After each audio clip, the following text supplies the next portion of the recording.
Le drapeau congolais flottant du haut du palais d'Egmont, siège de la primature belge, l'image est hautement symbolique.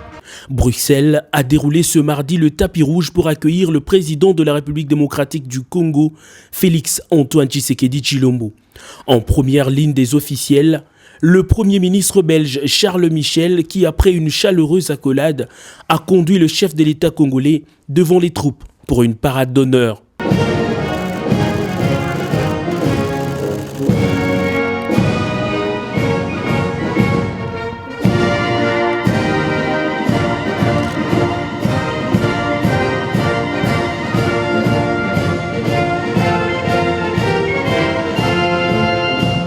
Après les honneurs militaires, les deux personnalités accompagnées de leurs experts se sont retirées pour des discussions approfondies sur la nouvelle ligne diplomatique à mettre en place, ainsi que des possibles partenariats à sceller.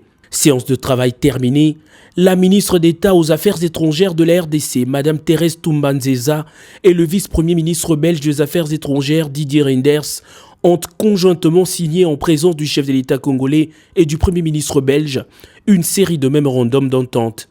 Il s'agit notamment d'un document autour du domaine des affaires étrangères, d'un autre pour les ministères des Finances dans lequel une possibilité de formation des douaniers serait envisagée et d'un tout dernier sur le renforcement de la coopération diplomatique entre les deux pays.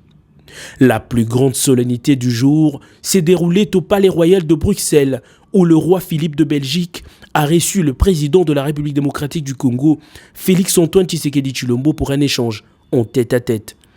Après plusieurs minutes d'entretien, le roi et le président de la République rejoignent leurs épouses pour la séance photo qui a précédé la signature du livre d'or dans la salle Empire du palais.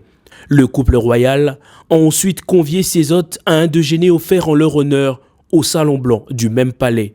À la sortie du palais royal, le cortège présidentiel a pris la direction du mémorial du soldat inconnu.